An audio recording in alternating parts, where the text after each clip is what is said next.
পবিত্র ঈদুল আজহায় ঘরমুখী মানুষের সুবিধার্থে নীলফামারীর সৈয়দপুর রেলওয়ে কারখানায় মেরামত করা হচ্ছে ১২৭টি রেল কোচ। ঈদযাত্রায় এসব কোচ বিভিন্ন আন্তনগরের ট্রেন বহরে সংযুক্ত করা হবে। সরেজমিনে গিয়ে দেখা যায় কারখানার ২৬টি শপের শ্রমিকদের যেন দম ফেলার ফুরসত নেই। নির্ধারিত ৮ ঘন্টা কাজের পরেও অতিরিক্ত সময় দিচ্ছেন তারা। এমনকি শুক্রবারেও ব্যস্ত সময় পার করছেন শ্রমিকেরা। এরই মধ্যে প্রস্তুত হওয়া ৯৯টি রেল কোচ হস্তান্তর করা হয়েছে রেলওয়ে বিভাগের নিকট। আগামী ২৪শে মের মধ্যে বাকি কোচগুলো হস্তান্তর করা হবে বলে জানিয়েছেন রেল কর্তৃপক্ষ। তবে নির্দিষ্ট সময়ের আগে ১২৭টি রেল কোচ মেরামত করে রেলের পরিবহন বিভাগকে হস্তান্তর করা হবে। রেলের মেরামত কাজে নিয়োজিত শ্রমিকরা জানান, ঈদে ঘরমুখী মানুষের বাড়ি ফেরা নির্বিঘ্ন করতে রেল কোচ প্রস্তুত করা হচ্ছে।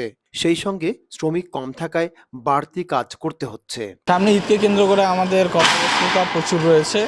এমনকি আমরা শুক্রবারও আমাদের হলিডে ডিউটি হচ্ছে এবং পার্মানেন্ট স্টাফদের ওভারটাইম চলতেছে। কাজের চাপ প্রচুর রয়েছে যেহেতু সামনে ঈদ। যাত্রীরা যেন স্বাচ্ছন্দ্যবোধ একটি যাত্রা উপহার দিতে পারি, এজন্য আমরা আমাদের এই কাজ চলমান রেখেছি। ঘরমুখ মানুষের যাত্রা যাতে সুখময় হয়, স্বাচ্ছন্দ্যময় হয়, সেজন্য আমরা কাজ করছি। আমরা আমাদের কর্মব্যস্ততার চেয়েও বেশি কাজ করছি, ওভারটাইম দিয়ে কাজ করছি।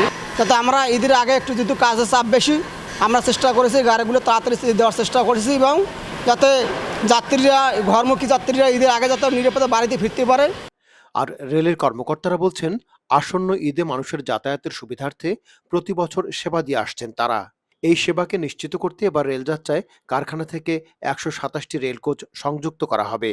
আপনারা জানেন যে প্রতি বছরই ঈদে অধিক সংখ্যক যাত্রী সাধারণের ঘরে ফেরার লক্ষ্যেই বাংলাদেশ রেলওয়ে সেবা দিয়ে থাকে। তো আমরা সৈয়দপুর কারখানাও তার ব্যতিক্রম নয়। আমরা নেপথ্যে কাজ করে যাচ্ছি। এবারে আমাদের লক্ষ্যমাত্রা রয়েছে ১২৭টি কোচ। আমরা ইতোমধ্যে ৯৯টি কোচ আউটটার্ন দিতে পেরেছি। আর সামনে ৯ কর্মদিবসের ভিতরে আমরা বাকি ২৮টি কোচ আউটটার্ন দিতে পারবো বলে আশা রাখছি। প্রতি বছরের ন্যায় এবছরও ঈদে ঘরমুখী যাত্রীদের বাড়তি ট্রেন সুবিধা দেওয়ার লক্ষ্যে সৈয়দপুর রেলওয়ে কারখানা বিশেষ উদ্যোগ গ্রহণ করেছে। এই উদ্যোগের অংশ হিসাবে সৈয়দপুর রেলওয়ে কারখানা গত ঈদের পর থেকে এই কোরবানি ঈদ পর্যন্ত এই ২ মাসের মধ্যে ১২৭টি কোচ মেরামত করে আউটটার্নের প্রোগ্রাম হাতে নিয়েছে। আসাম বেঙ্গল রেলপথ ঘিরে ১৮৭০ সালে স্থাপিত হয় সৈয়দপুর রেলওয়ে কারখানা। ১১০.29 একর জায়গায় প্রতিষ্ঠিত কারখানাটিতে রয়েছে ২৯টি শপ। এখানে ব্রডগেজ ও মিটারগেজ যাত্রীবাহী ক্যারেজ ও মালবাহী যানের মেরামত কাজ করা হয়। নীলফামারী প্রতিনিধির পাঠানো তথ্য ও ভিডিও চিত্রে মিজান তালুকদার, আপডেট টিভি।